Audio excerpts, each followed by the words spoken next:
दोस्तों कहा था ना, नावल मेरी पार्टनर बहुत मजे का होने वाला है। सब दोस्त वीडियो को लाइक और चैनल को सब्सक्राइब कर लो ताकि आपको इस नावल की एपिसोड आसानी से मिलती रहे। शुक्रिया। करिश्मा इंजन को रेस देती रही और रेत में धंसे हुए पहिए घूमते रहे। मैं नीचे उतर आया। पहिए पूरे के पूरे रेत में धंसे हुए थे। उनके घूमने से रेत उड़ रही थी और पहियों के नीचे रगड़ से कुछ और गहरे हो गए थे। मैं अतराफ में देखने लगा।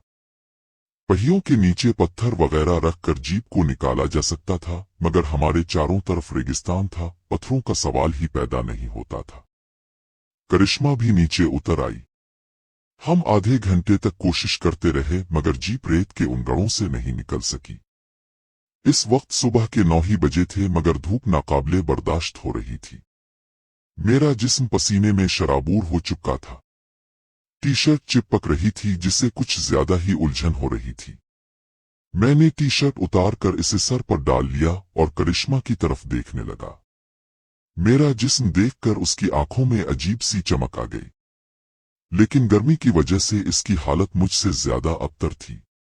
वो जीप के साए में बैठी हुई थी, लेकिन तप्श तो जाहिर है वहां भी थी। इसने शर्ट का एक और बटन खोल दिया था। मैं इससे नजरें बचाकर उसको देखने की कोशिश कर रहा था। मैंने मशकीजा उठाकर पानी के 1-2 घूंट भरे और मशकीजा करिश्मा की तरफ बढ़ाकर टीले पर चढ़ने लगा। मेरे पैर रेत में धंस रहे थे। तकरीबन 50 फुट ऊंचे टीले पर चढ़ने में 6-7 मिनट लग गए। टीले के दूसरी तरफ रेत का हमवार मैदान सा था। लहरें और शीशा की तरह चमकती हुई रेत पर नजर लगाना मुश्किल हो रहा था। इस मैदान के दूसरी तरफ एक ऊंची पहाड़ी नजर आ रही थी। मैं देर तक इस पहाड़ी की तरफ देखता रहा। जब मुड़कर देखा तो करिश्मा भी टीले पर चढ़ रही थी। जब वो टीले पर चढ़ रही थी तो मैं ऊपर था, इसलिए वो मुझे साफ दिखाई दे रही थी। मैं इतना गुम हो गया इसे देखने में कि मुझे पता ही नहीं लगा।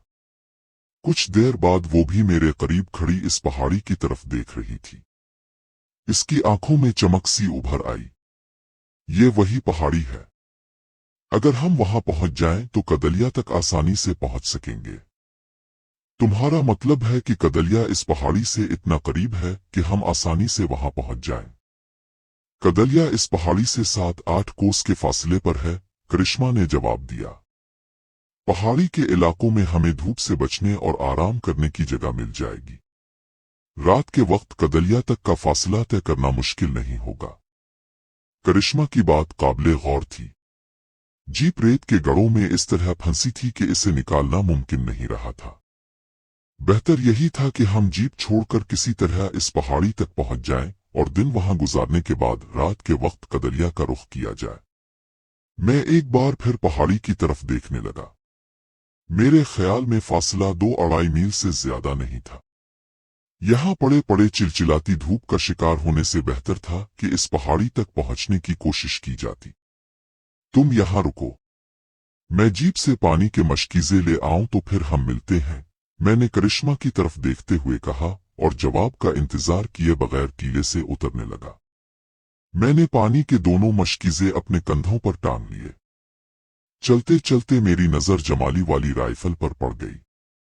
मेरे पास अगरचे सरेश वाला रिवॉल्वर मौजूद था, लेकिन मैंने राइफल भी उठा ली। टीले पर पहुंचकर मैंने एक मशकीजा करिश्मा के हवाले कर दिया, जिसे इसने कंधे पर टांग लिया और हम टीले की दूसरी तरफ उतरने लगे। कुछ दूर तक तो हम चलते रहे, लेकिन फिर कदम उठाना मुश्किल से मुश्किल हो गया। आसमान पर आग बरसाता हुआ सूरज और पैरों के नीचे अंगारों की तरह तपती हुई रेत।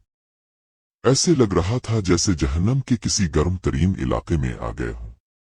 मेरा ख्याल था कि हम 1-1.5 घंटे में इस पहाड़ी तक पहुंच जाएंगे, मगर 1 घंटा सफर करने के बाद भी वो पहाड़ी इतनी ही दूर नजर आ रही थी। मेरे हाथ में पकड़ी हुई राइफल आग में दहकती हुई सलाख की तरह तप रही थी और अब ये मुझे एक ऐसा बोझ सा लगने लगी थी जिसे जबरदस्ती मुझ पर लाद दिया गया हो। मैंने राइफल की तरफ देखा और फिर इसे हाथ से छोड़ दिया। करिश्मा की हालत मुझसे ज्यादा अबतर थी। इसने जिंदगी का कुछ हिस्सा मुश्किलात में जरूर गुजारा होगा, मगर ऐसा वक्त तो इस पर कभी नहीं आया होगा। वो हर 2-4 कदम बाद गिर जाती। मैंने इसे बाजू से पकड़ लिया और इसे अपने साथ साथ घसीटने की कोशिश करता रहा। अगर जमीन सख्त होती तो शायद ज्यादा मुश्किल पेश ना आती, मगर नर्म और भर भरी रेत में पैर धंस रहे थे। एक पैर रखने के बाद दूसरा कदम उठाना मुश्किल हो रहा था। पसीना मेरे जिस्म से धार की सूरत में बह रहा था। हल्क बार बार खुश्क हो जाता और जुबान सूख कर कांटे की तरह तालू में चिपकने लगी। हर चंद मिनट बाद पानी के एक दो घूंट भरने पड़ते और मैं सोच रहा था कि अगर यही हालत रही तो हमारे दोनों मशकीज़े पहाड़ी तक पहुंचने से पहले ही खाली हो जाएंगे। पहाड़ी अब ज्यादा दूर नहीं रह गई थी। करिश्मा चलते चलते लड़खड़ा कर गिर गई। मैंने इसे उठाने की कोशिश की मगर कामयाब ना हो सका। इसकी आंखें बंद थीं और वो बेहिस व हरकत होकर रह गई थी। मेरे जहन में एक लम्हे को ख्याल उभरा था कि कहीं सुन स्ट्रोक तो नहीं हुआ। अगर ऐसा हुआ तो मेरे लिए मुश्किलात बढ़ जाएंगी। अगर करिश्मा खत्म हो गई तो मैं भी इस जहन्नम से जिंदा नहीं निकल सकूंगा। मेरी जिंदगी करिश्मा की जिंदगी से मशरूत है। मैंने इसके चेहरे पर पानी के चंद छींटे मारे। कुछ पानी इसके हल्क में पिलाया तो उसने कसमसाती हुए आंखें खोल दें। करिश्मा, मैंने इस पर झुकते हुए कहा, हिम्मत से काम लो करिश्मा। वो पहाड़ी अब ज्यादा दूर नहीं रह गई। बस थोड़ी सी हिम्मत चाहिए। मैं नहीं चल सकती, करिश्मा करा उठी। हिम्मत से काम लो, मैंने कहा। यहाँ एड़ियां रगड़ रगड़ कर दम तोड़ने से तो बेहतर है कि कुछ कोशिश कर डाली जाए। जिंदगी को हमसे शको तो नहीं रहेगा कि हमने इसे बचाने के लिए कोशिश नहीं की। मैं खामोश होकर उधर उधर देखने लगा। वो पहाड़ी 2 फरलांग के फासले पर रह गई थी। फिर मेरी नजरें ऊपर की तरफ उठ गईं और उसके साथ ही मैं कांप उठा। हमारे सरों के ऐन ऊपर बहुत बुलंदी पर 4-5 गिद्ध मंडला रहे थे। करिश्मा, मैंने इसे कंधे से पकड़कर झंझोड़ दिया। वो देखो, आसमान पर मंडलाते हुए गिद्ध हमारे मरने का इंतजार कर रहे हैं। अगर हम हिम्मत हार गए तो वो हमारे मरने का इंतजार किए बगैर हमारी बोटियां नोचना शुरू कर देंगे। करिश्मा ने आसमान पर मंडलाते हुए गधों को देखा और फिर झरझरी सी लेकर रह गई। मैंने इसे सहारा देकर उठा दिया और हम लड़खड़ाते हुए पहाड़ी की तरफ चलने लगे। गधों के खौफ ने करिश्मा में थोड़ी सी हिम्मत पैदा कर दी थी। मैं बार बार आसमान की तरफ देख रहा था। गधों की तादाद अब बढ़ गई थी और उनकी बुलंदी भी कम हो गई थी। मुझे अंदेशा था कि शिकार हाथ से निकलते देखकर वो हम पर झपट ना पड़ें। इसलिए मैं करिश्मा को घसीटते हुए तेज तेज चलने की कोशिश कर रहा था। मैंने एक बार फिर आसमान की तरफ देखा और मुझे सीने में सांस रुकता हुआ महसूस होने लगा। गधों की तादाद अब 10-12 हो गई थी। वो काफी नीचे आ गए थे। करिश्मा एक बार फिर लड़खड़ा कर गिर गई। मैंने झक कर इसे कंधे पर लाद लिया और तेज तेज चलने की कोशिश करने लगा। पहाड़ी अब ज्यादा दूर नहीं रह गई थी। पैरों के नीचे अब रेत भी कदरे सख्त और जिमी हुई थी, इसलिए मुझे चलने में भी ज्यादा दुश्वारी पेश नहीं आ रही थी। लेकिन मेरी अपनी हालत बहुत बुरी हो रही थी। अपने आप को ही घसीटना दुश्वार था और एक सेहतमंद औरत का बोझ कंधे पर लाद कर चलना तो और भी मुश्किल था। मैं लड़खड़ा कर रह गया। समझने की कोशिश की मगर कामयाब नहीं हो सका और धड़ाम से नीचे गिरा। करिश्मा के मुंह से हल्की सी चीख निकल गई थी और फिर दूसरे ही लम्हे पैरों की फड़फड़ाहट की आवाज सुनकर मैं चौंक गया। सर उठाकर देखा तो मेरे मुंह से भी हल्की सी चीख निकल गई। एक गिद्ध हमारे सरों से 22 फुट ऊपर से होता हुआ तकरीबन 15 गज दूर जाकर रेत पर बैठ गया था। इसकी नजरें हम पर मरकूज थीं। एक और गिद्ध नीचे आने के लिए गौता लगा रहा था। मौत का खौफ इंसान के अंदर इतना हौसला पैदा कर देता है कि वो ताकुब में आने वाली मौत को भी पीछे छोड़ देता है। इस वक्त करिश्मा में भी कुछ ऐसा ही हौसला पैदा हो गया था। करिश्मा भागों में उठते हुए चलाया और करिश्मा का हाथ पकड़ लिया। करिश्मा ने भी सूरत-ए-हाल की नजाकत का एहसास कर लिया था। इसमें न जाने कहां से इतनी हिम्मत पैदा हो गई कि वो मेरा हाथ पकड़े मुझसे भी तेज दौड़ने लगी। मैंने एक बार फिर पीछे मोड़कर देखा। इस वक्त तक 3 गिद्ध रेत पर लैंड कर चुके थे और फाड़ फाड़ कर आगे बढ़ रहे थे, जबकि फिजा में मंडलाने वाले गिद्ध भी ज्यादा बुलंदी पर नहीं रह गए थे। हम सुर्ख चट्टान के दामन में पहुंचकर भी तेजी से दौड़ते रहे। अब मैं नहीं, करिश्मा मेरा हाथ पकड़कर खींच रही थी। चंद गज का फासला तय करने के बाद हम एक कुशादा दरार में घुस गए। ये दरार काफी कुशादा और काफी तवील थी। इसका इख्तिताम एक खिली जगह पर हुआ था। ये दरअसल दो पहाड़ियां थीं जो दूर से एक ही लगती थीं। एक तरफ ये दोनों चट्टानें आपस में मिली हुई थीं। इस तरह अंग्रेजी का हर्फ औवी बन गया था। इस खिली जगह पर पहुंचकर मैंने ऊपर देखा। आसमान पर गिद्ध मंडला रहे थे। ये गालिबन वही गिद्ध थे जो हमारी तरफ से मायूस होकर किसी और शिकार की तलाश में आसमान पर परवाज करने लगे थे। वो गर्दिश करते हुए बुलंदियों की तरफ जा रहे थे। हम साइबान की तरफ उभरी हुई एक चट्टान के साए में ही बैठ गए। हम दोनों हाँप रहे थे। पसीना मेरे मसामों से इस तरह बह रहा था जैसे वीराने में लातादाद चश्मे फूट पड़े हों। मैं चट्टान से टेक लगाए बैठा था। अपने बेरब्त तनफ्फुस पर काबू पाने की कोशिश करते हुए बाईं तरफ देख रहा था जहां दोनों चट्टानें आपस में मिली हुई थीं।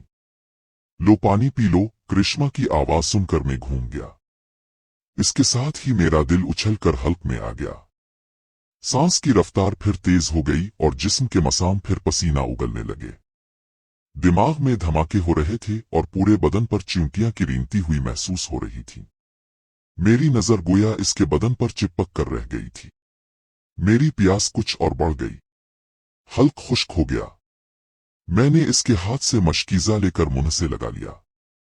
पानी के चंद कतरे ही मेरे हल्क में गए होंगे। बाकी पानी मेरे गिले पर बह रहा था। करिश्मा ने मेरे हाथ से मशकीजा ले लिया। मैं पलक झपकाए बगैर करिश्मा की तरफ देख रहा था। चंद सेकंड बाद करिश्मा ने मुझे इसकी तरफ ना देखने को कहा और कुछ फासले पर पेशाब करने बैठ गई। ना चाहते हुए भी मेरी एक नजर उसकी तरफ गई और जिस्म में चींटियां रेंगने लगे। चंद सेकंड बाद वो फारिग होकर करीब हुई तो झट से मैंने करिश्मा का हाथ पकड़ लिया और इसे अपनी तरफ खींचा। करिश्मा मेरी नियत भांप गई। वो हाथ छड़ाकर मुजाहमत करने लगी लेकिन मैं एक ऐसे तूफान की लपेट में आ चुका था जिसके आगे बंद बांधना मुमकिन नहीं था। वो सैलाब का एक जबरदस्त रेला था जो मुझे अपने साथ लाया। करिश्मा की मुजाहमत भी बराए नाम ही साबित हुई और फिर वो भी मेरे साथ इस सैलाब में बहने लगी। मैंने करिश्मा को खींचकर अपने पास किया और इसी दौरान करिश्मा के कंधे पर हाथ रखकर अपनी नर्म उंगलियों से कंधे को सहलाते हुए लाड भरे अंदाज में बोला, करिश्मा अब बस भी करो। मैंने करिश्मा को घूर कर देखा और साथ ही मुस्करा दिया। 5 से 10 मिनट ऐसे लेटने के बाद मैं करिश्मा के ऊपर से उतरकर उसकी साइड में आकर लेट गया। तूफान गुजर गया। अब सुकूत और सन्नाटा सा तारी था। ऐसा सन्नाटा जिसने मेरी रूह को भी लपेट में ले लिया था। लेकिन मैं अपने आप को बहुत परसुकून और हल्का फुल्का सा महसूस कर रहा था। इतना हल्का फुल्का कि अपने आप को रोई के गोले की तरह बादलों के साथ हवा में उड़ता हुआ महसूस करने लगा। मैं बेहिस व हरकत पड़ा था और मेरी आंखें बंद थीं। मैं इस कैफियत से बाहर नहीं आना चाहता था। लेकिन करिश्मा की चीख सुनकर मैं उछल पड़ा। करिश्मा खौफजदा सी नजरों से मेरे पैरों की तरफ देख रही थी।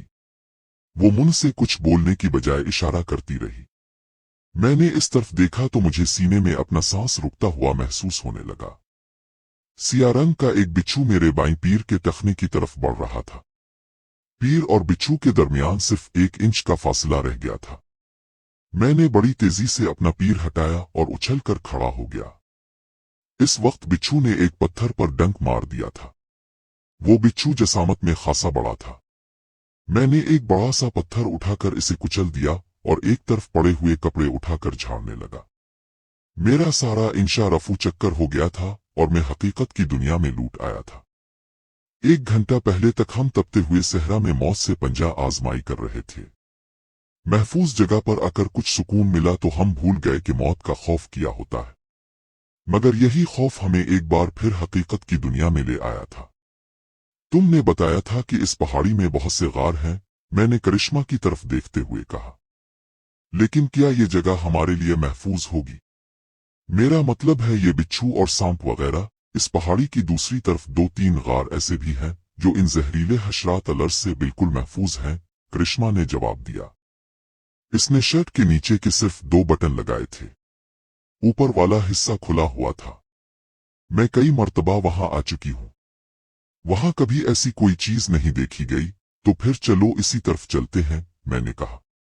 हम इस कुशादा दरार से निकलकर फिर पहाड़ी के दामन में आ गए और उसके साथ साथ चलते रहे। सूरज हमारे सरों पर चमक रहा था। क़यामत खेज धूप में कदम उठाना मुहाल हो रहा था, मगर हम किसी हद तक ताज़ा दम हो चुके थे। सर पर चढ़ी गर्मी उतर चुकी थी। कुछ नकाहत थी, मगर इतनी नहीं कि हम चलने फिरने के काबिल भी ना हो। ये सुर्ख पहाड़ लंबाई में तकरीबन 1 मील के रकबे पर फैली हुई थी, लेकिन निस्फ मील का फासला तय करने के बाद करिश्मा फिर एक दरार में घुस गई जो ज्यादा कुशादा नहीं थी। इस आड़ी तिरछी दरार में देर तक चलने के बाद हम एक गार में दाखिल हो गए। करिश्मा आगे थी और मेरा दिल फिर से खराब हो रहा था। मैं दिल पर पत्थर रखकर उसके पीछे पीछे चल रहा था। गार में कुछ दूर तक तो मध्यम सी रोशनी रही और उसके बाद अंधेरा गहरा होता चला गया। मैं दीवार को टूटता हुआ करिश्मा के कदमों की आवाज पर उसके पीछे पीछे चलता रहा। एक जगह करिश्मा ने रुककर मेरा हाथ पकड़ लिया था। इस गार में 3 मोड़ भी आए थे। करिश्मा जिस तरह बेधड़क चल रही थी, इससे मुझे ये अंदाजा लगाने में दुश्वारी पेश नहीं आई कि करिश्मा पहले भी यहाँ आती रही है और पहाड़ी के अंदर गारों के इस रास्ते से बखूबी वाकिफ है। एक लम्हा को मेरे जहन में यह ख्याल भी आया था कि करिश्मा मुझे किसी हाल में फंसाने की कोशिश तो नहीं कर रही, लेकिन इस ख्याल को फौरन ही जहन से झटक दिया। इस वीराने में इसकी जिंदगी भी मेरी जिंदगी से मशरूत थी। मुझे किसी हाल में फंसा कर वो अकेली यहां से नहीं निकल सकती थी। हम तकरीबन 9 मिनट तक इस तंग और तारीक गारों में चलते रहे और आखिरकार एक कुशादा गार में आ गए। इस गार के दहाने से आने वाली रोशनी से गार के इस हिस्से में तारीकी किसी हद तक दूर हो गई थी। करिश्मा ने मेरा हाथ छोड़ दिया, लेकिन मैं अभी भी इसके जिस्म का लम्स महसूस कर रहा था। हाथ छोड़ने के बाद मैं इधर उधर देखने लगा। यह गार इतना कुशादा था कि इसमें कम अज कम 200 आदमियों के बैठने की गुंजाइश थी। छत कहीं से 7-8 फुट बुलंद थी और कहीं से बहुत ऊंची। दीवारें अगरचे नाहमवार थीं, अलबत्ता फर्श हमवार था। गार के अंदर किसी कदर ठंडक का एहसास भी नुमाया था। करिश्मा गार के दहाने की तरफ जा रही थी। मैं भी इसके पीछे ही चल पड़ा। गार का दहाना ज्यादा बड़ा नहीं था। इसके सामने तकरीबन 50 फुट तक ढलान चली गई थी। दहाने के दोनों तरफ कुशादा सीढ़ियां भी थीं जो चट्टान को काट कर बनाई गई थीं। सामने ताहद निगाह सहरा फैला हुआ था। चमकती हुई धूप में निगाह लगाना मुश्किल हो रहा था। सामने कदरे दाएं तरफ एक रास्ता सा भी नजर आ रहा था। यही रास्ता कदलिया की तरफ जाता है, करिश्मा ने सामने इशारा करते हुए कहा। फासला 7-8 कोस से ज्यादा नहीं। अगर हम सूरज ढलने के आधे घंटे बाद यहां से रवाना हो जाएं, तो इस वक्त गर्मी की शिद्दत में कमी भी आ चुकी होगी और हम रुके बगैर भी चलते रहेंगे, जिसकी वजह से ज्यादा 3 घंटों में पहुंच जाएंगे। और अगर रात के अंधेरे में रास्ता भूल गए तो? मैंने कहा, भटकने का अंदेशा इसलिए नहीं है कि ये रास्ता बिल्कुल नुमाया है। निशानदही के लिए जगह जगह पत्थर भी रखे हुए हैं, करिश्मा ने जवाब दिया। इसका मतलब है कि लोग अक्सर इस तरफ आते रहते हैं। मैंने कहा, हाँ। करिश्मा ने सर हिलाया। आओ मैं तुम्हें बताऊं कि लोग इस तरफ क्यों आते रहते हैं। एक बार फिर गार के अंदर आ गए। करिश्मा दीवार में एक खूह के करीब रुक गई। इसने मेरी तरफ देखा और उस खूह में दाखिल हो गई। इसकी वापसी में 2 मिनट से ज्यादा नहीं लगे थे। इसके एक हाथ में एक मशल थी और दूसरे में 2 पत्थर। इसने मशल मुझे थमा दी और मशल के अगले सिरे के करीब पत्थरों को आपस में रगड़ने लगी। पत्थरों में रगड़ लगने से चिंगारियां फूट रही थीं। चंद लम्हों की कोशिश के बाद पत्थरों से फूटने वाली उन चिंगारियों से मशल भड़क उठी। करिश्मा ने मशल मेरे हाथ से ले ली और दीवार के साथ साथ एक तरफ चलने लगी। मैं भी इसके पीछे ही था। एक तंग दरार से गुजरकर हम एक और गार में आ गए। यह गार भी तंग सा था और छत भी काफी नीची थी। तकरीबन 4 मिनट तक इस सुरंग में चलने के बाद हम एक और कुशादा गार में आ गए। ये किसी हाल की तरह बहुत कुशादा था और उसकी छत भी काफी ऊंची थी। छत के ऊपर किसी जगह चट्टान में सुराख था जहां से हवा और रोशनी आ रही थी। धूप का तकरीबन 2 मुरब्बा फुट धब्बा फर्श पर इस तरह चमक रहा था कि इस पर निगाह लगाना मुश्किल हो रहा था। वसी व अरीज तारीक गार में छत से आने वाली रोशनी की ये बीम बड़ा पुरअसरार तासुर दे रही थी। तकरीबन हमें गज का फासला तय करने के बाद करिश्मा रुक गई। मशल की थर थर्राती हुई रोशनी में सामने का मंजर देखकर मुझे सीने में सांस रुकता हुआ महसूस होने लगा। सामने एक चबूतरे पर किसी हिंदू देवी की बहुत बड़ी मूर्ति नजर आ रही थी। गिले में फूलों, पत्तों और मोतियों की मालाओं के अलावा एक फाल इंसानी खोपड़ियों की भी थी। चेहरे के तासुरात से अंदाजा लगाया जा सकता था जैसे वो शदीद कर्ब में हो। एक तो वो सूरत ही ऐसी वहशतनाक और फिर मशल की थर थर्राती हुई रोशनी में वो और भी खौफनाक लग रही थी। एक लम्हा को तो मैं भी कांप कर रह गया था। कुछ ऐसी चीजें भी पड़ी थीं जो शायद किसी वक्त भींट के तौर पर वहां रखी गई थीं। ये काली देवी की मूर्ति है, करिश्मा की आवाज मेरी समाज से टकराई। तबाही और बर्बादी की देवी। अरसा पहले डाकू अपने किसी मिशन पर रवाना होने से पहले काली के कदमों में इंसानी जान की भींट दिया करते थे। डाकू आज भी इसे मानते हैं, लेकिन अब किसी इंसान की नहीं, बिक्री वगैरह की भींट दी जाती है। काली की पूजा पूरे हिंदुस्तान में की जाती है। इसके मानने वाले दुनिया भर में फैले हुए हैं। पहले तो काली के हर बड़े त्योहार पर उसके चरणों में इंसानी जानों की भींट दी जाती थी, मगर फिर इस पर पाबंदी लगा दी गई। ये गार अगरचे मंदिर नहीं है, मगर इसे मंदिर से ज्यादा पवित्र समझा जाता है। हर साल दिसंबर में यहाँ एक बहुत बड़ा मेला लगता है। पूरे हिंदुस्तान और दुनिया भर से काली के मानने वाले यहाँ जमा होते हैं। ये वाहिद जगह है जहाँ अब भी इंसानी जान की भींट चढ़ाई जाती है। ये इस वक्त साफ किया जाएगा जब अगले दिसंबर में यहाँ किसी और इंसान की भींट दी जाएगी। तुमने तो बताया था कि इंसानी जान की भींट पर पाबंदी लगा दी गई थी। मैंने इसकी तरफ देखते हुए कहा, मेले के मौके पर यहाँ पुलिस भी मौजूद होगी क्या? वो इन दिनों यहाँ इंसानों का एक जिम गफीर होता है, करिश्मा ने जवाब दिया। किसी को पता नहीं चलता कि कब किसी वक्त और किसी की भींट चढ़ाई गई है। जब प्रसाद बनता है तो लोग समझ जाते हैं कि देवी की पूजा शुरू हो चुकी है। मैं अंदाजा लगा सकता हूँ कि आम दिनों में ये गार गैर महफूज ही रहता होगा। पुलिस ने कभी इस मूर्ति को यहाँ से हटाने की कोशिश नहीं की, मैंने कहा। कई मर्तबा ऐसी कोशिशें हो चुकी हैं, करिश्मा ने जवाब दिया। काली अपनी हिफाजत खुद करती है। इस नियत से जो भी इस तरफ आया पुरअसरार तौर पर हलाक हो गया। कदलिया अगरचे ज्यादा दूर नहीं, मगर इस तरफ आने की हिम्मत कोई नहीं करता। एक अनदेखी कुव्वत है जो इस तरफ आने वाले रास्ते की निगरानी करती है। कदलिया के सभी लोग इस पुरअसरार कुव्वत से खौफजदा हैं, इसलिए किसी ने कभी इस तरफ का रुख नहीं किया।